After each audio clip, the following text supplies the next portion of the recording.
인류의 역사 속에 나타난 가장 위대한 사랑의 이야기는 무엇일까요? 허다한 사랑의 이야기가 있을 겁니다. 소설 속에도 참 사람들에게 두고두고 감동을 주는 사랑 이야기가 있습니다. 그 중에 하나가 셰익스피어의 4대 비극 중에 하나인 로미오와 줄리엣일 것입니다. 두 사람은 원수 관계 가정에서 자란 사람들입니다. 둘이 사랑에 빠졌습니다. 그런데 그 사랑을 이루지 못하고 그들은 비극적인 죽음을 맞이합니다. 그러나 이 죽음으로 말미암아 마침내 원수지간이었던 두 가문이 화해하고 회복하는 그러한 아름다운 결말을 맺습니다.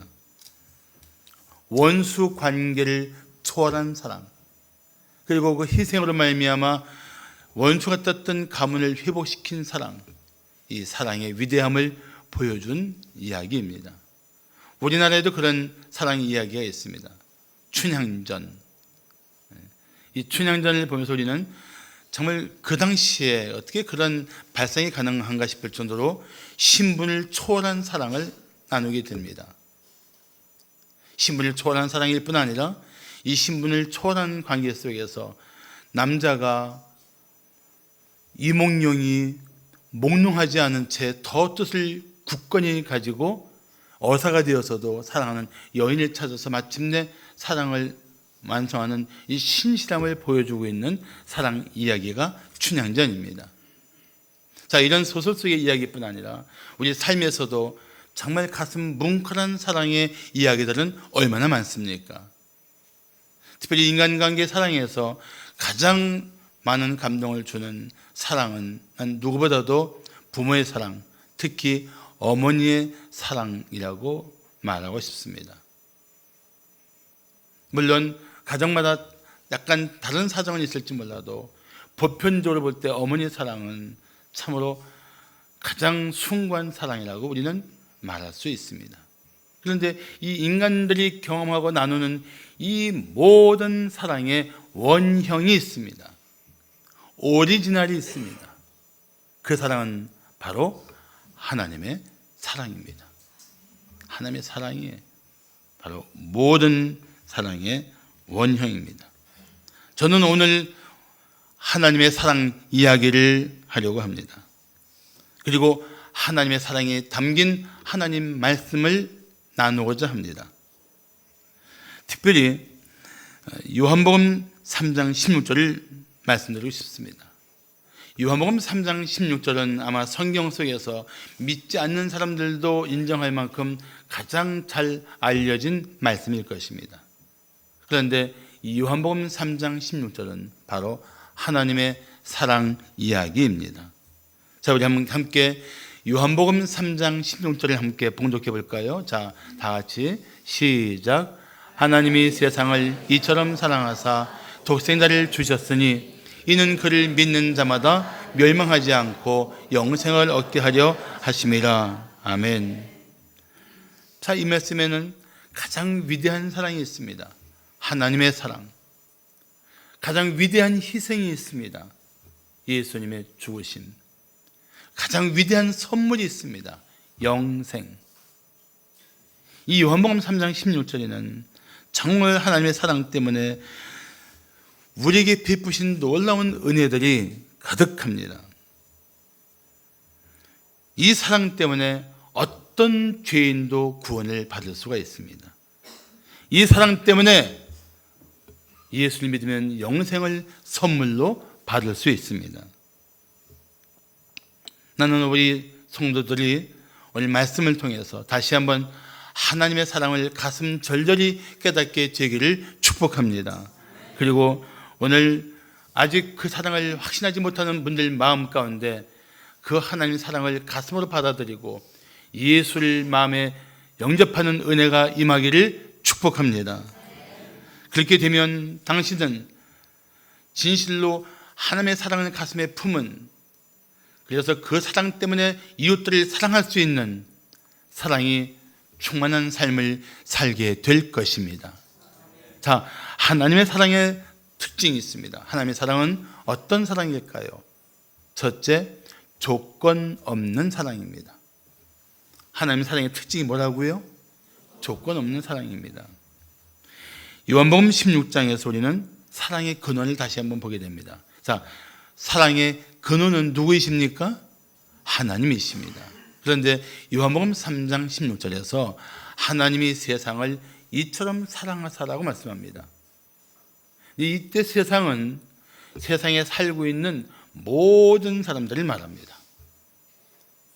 세상에 살고 있는 모든 사람들을 사랑한다는 것입니다.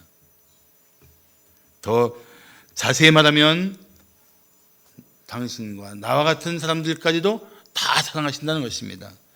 이 사랑이 놀랍지 않습니까? 생각해 보십시오.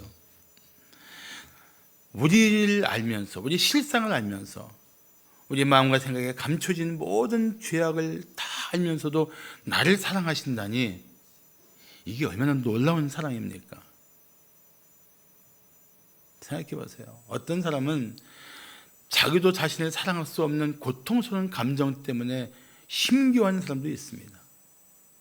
그런데 하나님은 그런 너를 내가 사랑한다고 말씀하시는 거예요.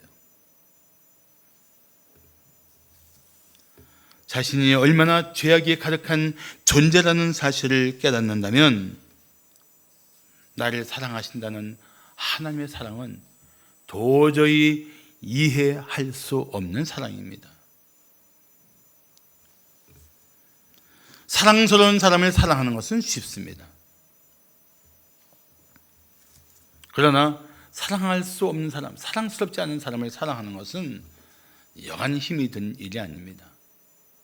더구나 죄가 가득한 인간을 사랑한다는 것은 불가능해 보입니다.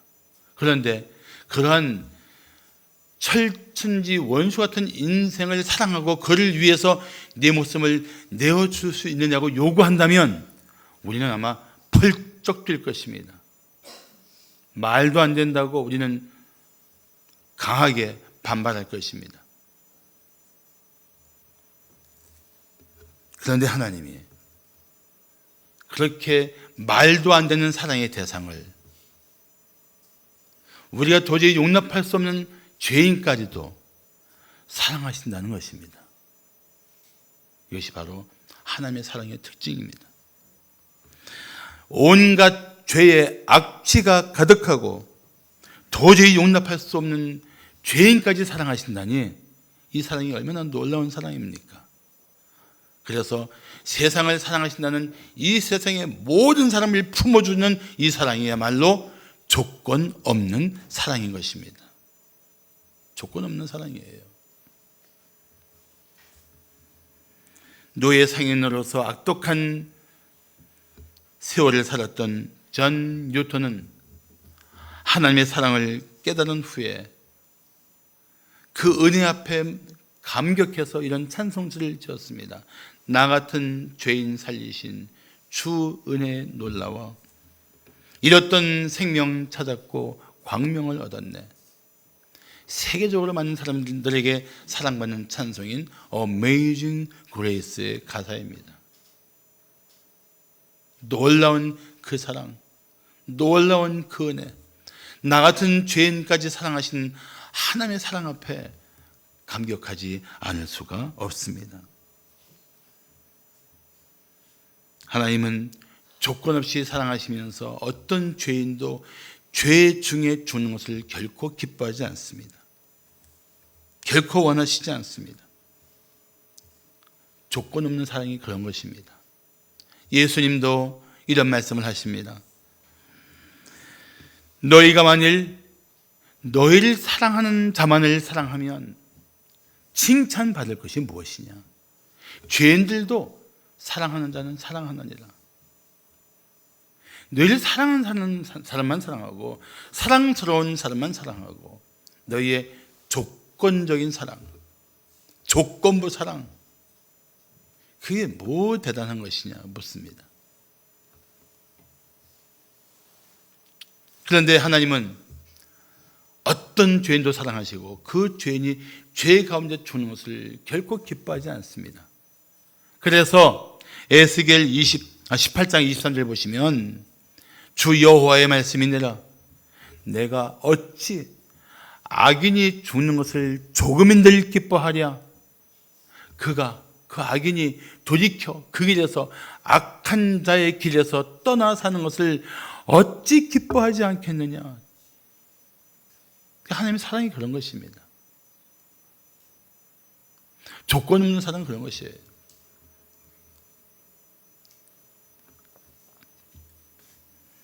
미국에서 있었던 실화입니다. 해병대 출신인 건장한 남자가 사는 집에 무장 강도가 침입했습니다. 그 순간 그 아내를 지키기 위해 남편은 강도와 맞서 싸웠습니다. 목숨 걸고 싸웠습니다. 강도는 중상을 입고 쓰러져 급히 병원으로 실려갔습니다. 그런데 지역 방송에서 급히 RH-형을 가진 사람의 헌혈을 요청했습니다. 마침 그 남편이 같은 혈액이었습니다. 그런데 수혈 받을 사람이 다름 아닌 그 강도였던 것입니다. 그래서 남편은 헌혈을 거절했습니다. 저런 죽어마땅한 인간에게 내 피를 결코 줄 수 없다고 강하게 반발했습니다. 아주 완강했습니다. 그러자 그 부인이 남편에게 이렇게 말했습니다. 여보, 우리 같은 죄인을 위해 아무 죄도 없으신 예수님이 십자가에서 보혈을 흘려주신 것을 생각해 보세요. 그 사랑을 받은 우리가 그 강도에게 사랑을 베푸는 것은 당연히 할 일이잖아요. 그 남편은 깊이 생각했습니다. 그리고 주섬주섬 옷을 다시 입고 병원으로 갔다고 합니다. 조건 없는 사랑을 받은 우리가 조건 없는 사랑을 베풀 수 있는 사랑의 사람이 되어야 합니다. 그래야 사랑에 충만한 삶을 살게 될 것입니다. 그런 사랑으로 하나님의 사람답게 살아가시기를 축복합니다. 자, 하나님의 사랑은 어떤 사랑일까요? 둘째, 희생적인 사랑입니다. 희생적인 사랑. 사랑하면 감출 수 없는 증상이 있습니다. 사랑하는 사람에게 자신의 것을 주고 싶은 마음이 강렬해집니다. 그래서 사랑은 이기심이 사라지고 이타적인 사랑일 수밖에 없습니다. 진실한 사랑은 자기의 생명까지 내어줄 수 있는 희생이 가능합니다. 진정한 사랑의 특징은 희생을 불사하고 자신의 사랑을 드러냅니다. 이게 사랑의 특징이에요. 자, 요한복음 3장 16절 앞부분에 두 단어를 주목할 필요가 있습니다. 어떤 단어입니까? 사랑하사 주셨으니예요. 하나님이 세상을 이처럼 사랑하사 독생자를 주셨으니, 사랑하사 주셨으니, 이 단어를 우리는 주목할 필요가 있습니다. 사랑 때문에, 하나님이 우리를 사랑하는 그 사랑 때문에 독생자를 내어 주셨다는 것입니다. 하나님이 우리에게 주실 수 있는 최고의 선물을 주시기 위해서 독생자를 내어 주셨다는 것입니다. 독생자는 바로 예수 그리스도를 말합니다. 그래서 여기서 독생자를 강조한 이유가 있습니다. 독생자는 오직 하나의 유일한 관계 속에 존재하는 하나님과 똑같은 존재라는 의미입니다. 다시 말하면 독생자를 내어주신 것은 곧 하나님 자신을 내어준 것과 똑같은 희생을 결단했다는 것입니다. 예수님을 내어주신 것은 하나님의 자기 희생이에요. 무엇 때문에? 사랑 때문에. 누구를 위한 사랑? 죽어 마땅한 우리를 사랑하신 그 사랑 때문에 하나님은 당신과 똑같은 본질과 영광을 가지신 예수님을 내어 주셨다는 것입니다. 이게 하나님의 희생이에요. 이게 하나님이 우리를 얼마나 사랑하셨는지를 보여주는 희생적인 사랑의 증거인 것입니다. 그래서 로마서 5장 8절을 말씀하기를 우리가 아직 죄인 되었을 때에 그리스도께서 우리를 위하여 죽으심으로 하나님께서 우리에 대한 자기의 사랑을 확실히 증거하셨다고 말씀하고 있습니다. 십자가는 하나님이 우리를 얼마나 사랑하셨는지 그 사랑 때문에 독생자를 내어주신 증거입니다.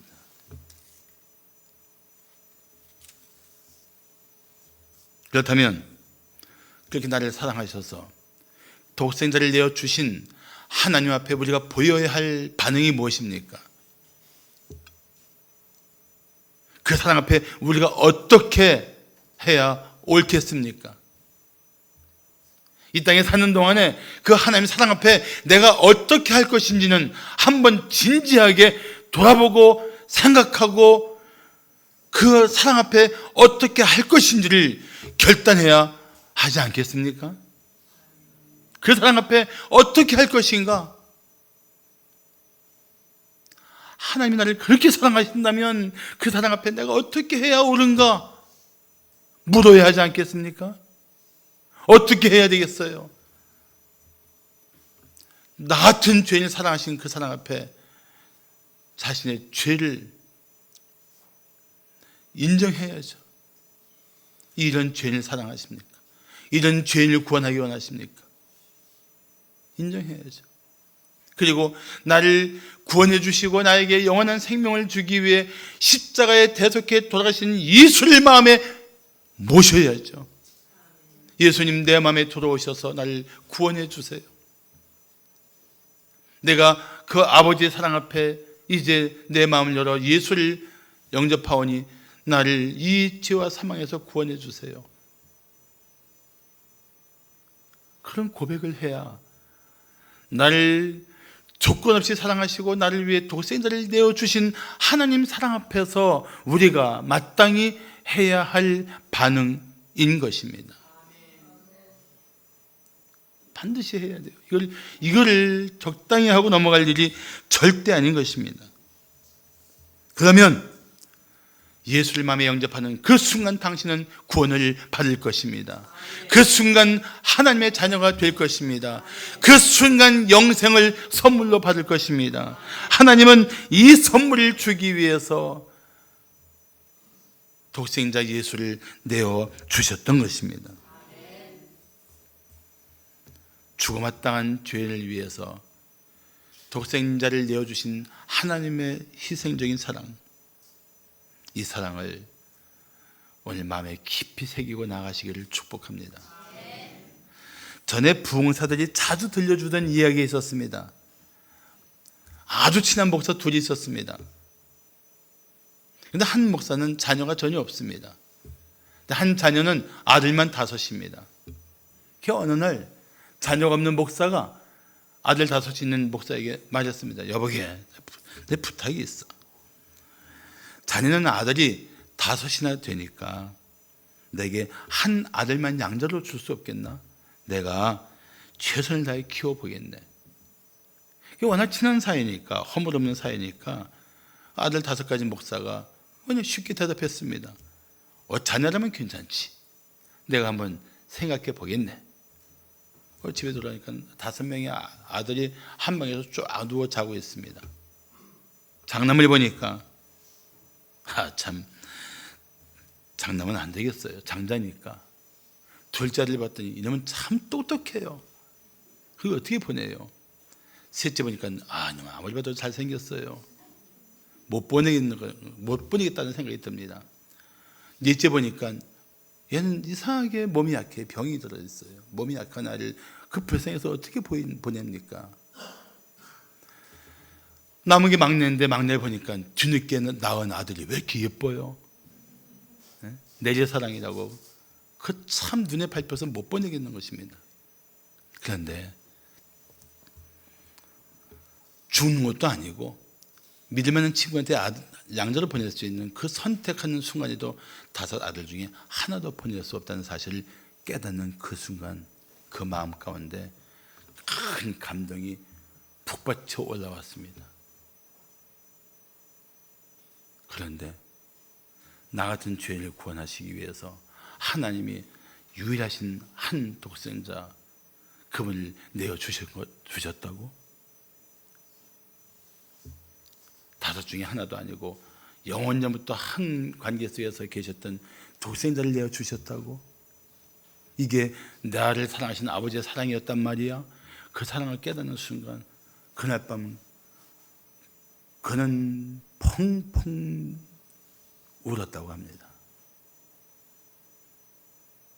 독생자를 내어주시면서까지 우리를 사랑하시고, 독생자를 희생하면서까지 우리를 구원하기 원하셨던 하나님의 사랑, 그 사랑을 그는 그날 밤에 깊이 절감했던 것입니다. 사랑하는 성도 여러분, 당신을 구원해 주시기 위해서 하나님이 어떤 희생을 보여주셨는지를 잊지 마십시오. 그리고 당신도 정말 사랑하는 사람을 위해서 자신을 희생할 수 있는 사랑의 사람이 되기를 기도하십시오.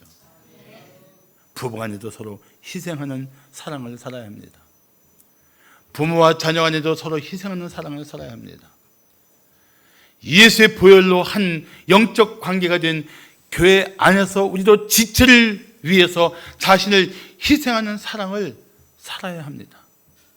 그것이 바로 십자가의 사랑을 받은 성도다운 사랑이 충만한 삶이 될 것입니다. 마지막으로 하나님의 사랑은 어떤 사랑일까요? 셋째, 영원한 사랑입니다. 어떤 사랑이요? 영원한 사랑. 자, 우리 다시 한번 요한복음 3장 16절 한번 봉독하겠습니다. 시작. 하나님이 세상을 이처럼 사랑하사 독생자를 주셨으니 이는 그를 믿는 자마다 멸망하지 않고 영생을 얻게 하려 하십니다. 아멘. 자, 위에 줄에는 2 중요한 단어가 사랑하사 주셨으니예요. 그렇죠? 보이시나요? 네. 아래줄 중요한 단어는 믿고 얻는다는 겁니다. 믿고 얻는다. 누굴 믿어요? 예수를 믿어요. 뭘 얻어요? 영생을 얻습니다. 3장 16절에는 이렇게 앞과 뒤에 중요한 단어들이 있어서 앞에서는 하나님의 사랑 가운데 나타나는 희생, 두 번째는 그 희생의 결과로 믿는 자에게 주어지는 영원한 은혜가 3장 16절에 나타나 있습니다.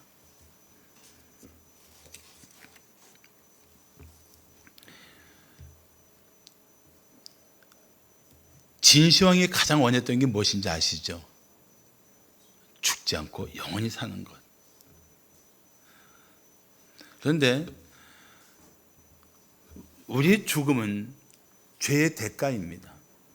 그래서 우리 육신도 죽지만 이 육신이 죽은 후에 또 영원한 심판을 받을 수밖에 없는 것이 인간의 실존입니다. 그런데 그런 죄인들을 사랑하셔서 그런 죄인들 중에 누구든지 예수를 믿으면 그 믿는 자들에게 영원한 생명, 영생을 선물로 주신다는 겁니다. 이게 얼마나 놀라운 선물입니까? 이 영생을 우리가 받을 수 있는 자격이 전혀 없습니다. 우리 스스로도 그런 영생을 얻을 수 있는 길이 절대 없어요. 그런데 하나님은 독생자 예수를 통해서 누구든지 내가 사랑한 예수를 믿으면 내가 너를 자녀로 맞이하여 내가 영원히 사랑하겠다고 말씀하신 거예요. 영생이 그런 거예요. 영생. 자, 생각해 보세요. 영생이 뭡니까? 영원한 사랑이에요. 끝이 없는 사랑이에요. 하나님이 우리에게 예수를 믿는 순간 영생을 주시는 이유는 한 가지입니다. 내가 이제부터 너를 영원히 사랑할 거야. 이 영원한 사랑의 결단이에요. 그래서 하나님의 사랑은 영원한 사랑이에요. 영생을 주신다는 것, 그건 영원한 사랑이에요. 부부관계에서 어이 밉상, 내가 힘이 생길 때까지만 사랑하는 척하고 살겠다, 이런 식의 적당한 사랑의 모양만 있는 것이 아니라 하나님의 결단은 영생을 주심으로 영원한 관계 속에서 내가 너를 영원히 사랑하겠다고 결단하시고 우리에게 영원한 생명을 주신 거예요. 믿습니까? 영생을 주셨다는 그 배후에, 그 뿌리에 하나님이 나를 영원히 사랑하시기로 결단한 영원한 사랑이 있다는 것입니다.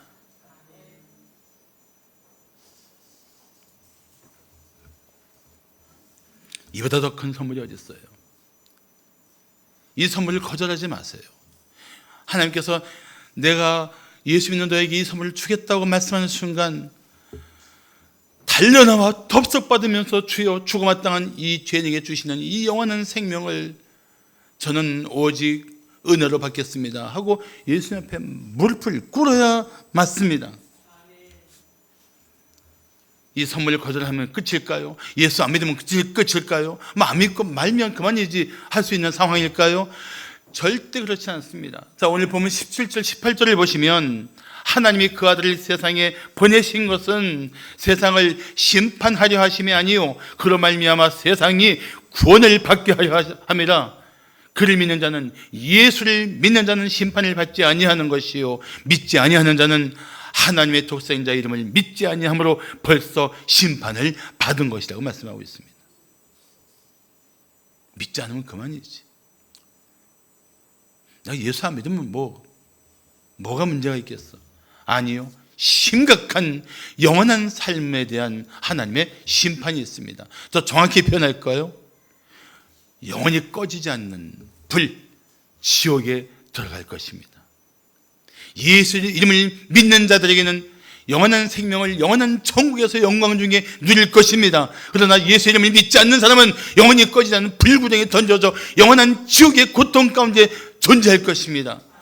하나님이 사랑하는 사람들이 이 지옥에 들어가지 않게 하기 위해서 독생자를 내어주시면서까지 구원하기를 원하셨던 것입니다.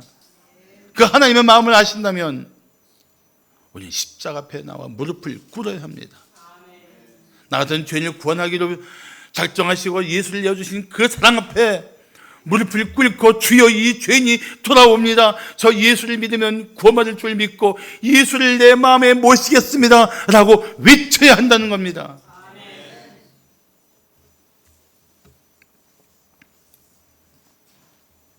사랑하는 성도 여러분, 다시 한번 십자가를 찬찬히 한번 바라보십시오.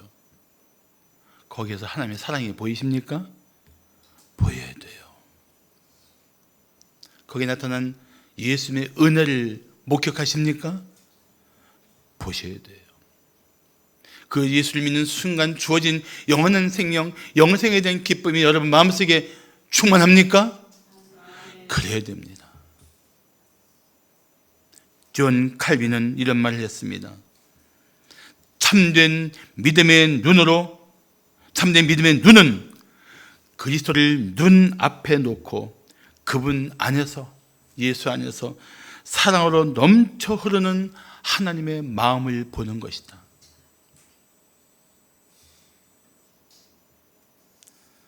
십자가에 나타난 하나님의 사랑, 나 같은 죄인을 구원하기 위해서 독생자까지 내어주신 하나님의 사랑.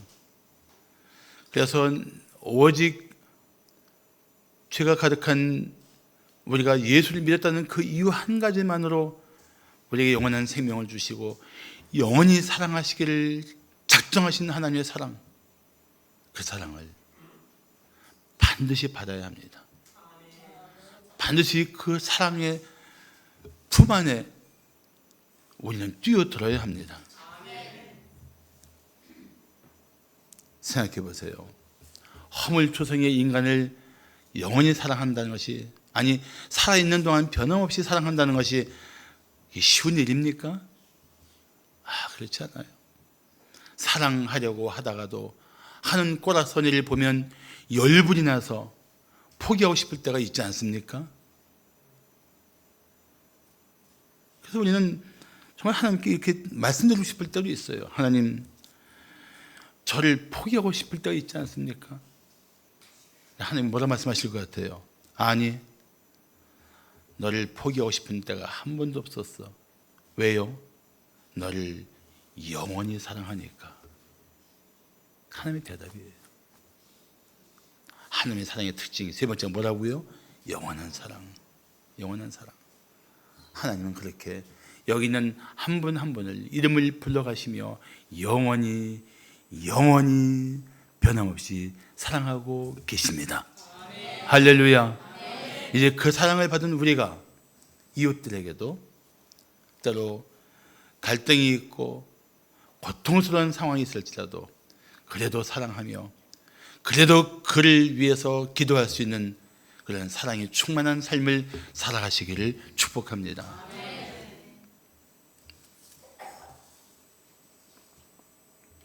오늘 요한복음 3장 20절 21절에 보시면 그런데 왜 사람들이 생명의 빛이신 예수님께 나오지 않을까? 왜 이 예수를 믿지 않을까에 대한 정확한 하나님의 답을 들려주고 있습니다. 어둠을 좋아하기 때문이라는 것입니다. 죄를 떠날 힘도 없지만 죄에서 돌이키고자 하는 의지도 없다는 것입니다. 그리고 이미 익숙해진 그 악한 행실에 머물러서 그냥 그대로 살겠다는 그런 상태인 것입니다. 더구나 빛이신 예수 앞에 다가올수록 자신의 모든 죄가 드러나기 때문에 두렵기도 할 것입니다. 그럼에도 불구하고 죄 중에 빠져 살다가 죽어서 영원한 심판에 던져진다는 것은 얼마나 끔찍한 일입니까? 어떻게 우리가 사랑하는 가족을, 어떻게 믿지 않는 우리의 이웃들을 그런 하나님의 무서운 심판 앞에 내버려 둘 수가 있습니까? 그럴 수가 없어요. 정말 하나님의 사랑을 받은 사람이라면, 진실로 십자가의 은혜를 입은 사람이라면, 진실로 이 땅에 내 순례 여정이 끝나 죽음을 통하여 하나님 나라에 들어갈 소망이 있다면 잠잠할 수가 없죠. 침묵할 수가 없죠. 적당히 둘 수가 없죠.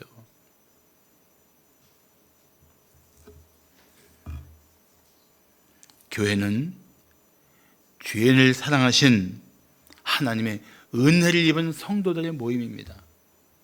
리그 워렌 목사가 말한 것처럼 교회는 성자를 위한 호텔이 아니라 죄인을 위한 병원입니다.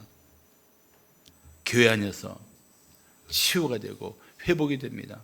교회 안에서 죄의 권세는 깨지고 예수의 능력이 우리 삶 가운데 충만하게 되는 것입니다. 교회는 완전한 사람들이 모인 것이 아닙니다. 오히려 가슴을 치면서 하나님 아버지, 저는 죄인입니다. 삶의 문제가 너무도 많습니다. 그렇지만 저를 사랑하시는 그 사랑 믿고 예수를 마음에 모셔드리겠습니다. 나를 변화시켜 주시옵소서. 저를 불쌍히 여겨 주시옵소서. 그렇게 부르짖는 자들의 예배처가 교회인 것입니다. 사랑하는 성도 여러분, 다시 한번 요한복음 3장 16절에 이 분명한 메시지를 마음에 새기십시오. 예수님을 마음에 영접하면 영원한 생명을 선물로 받습니다. 예수님을 믿지 않으면 멸망에 던져질 것입니다. 오늘이 다시 한번 내 전 인격을 다해서, 내 마음과 뜻을 다해서 예수를 마음에 영접한 확신을 고백할 수 있는 은혜의 자리가 되기를 축복합니다. 그래야 하나님 사랑을 깨닫고 그 사랑을 입은 자다운 삶을 살아갈 수가 있을 것입니다.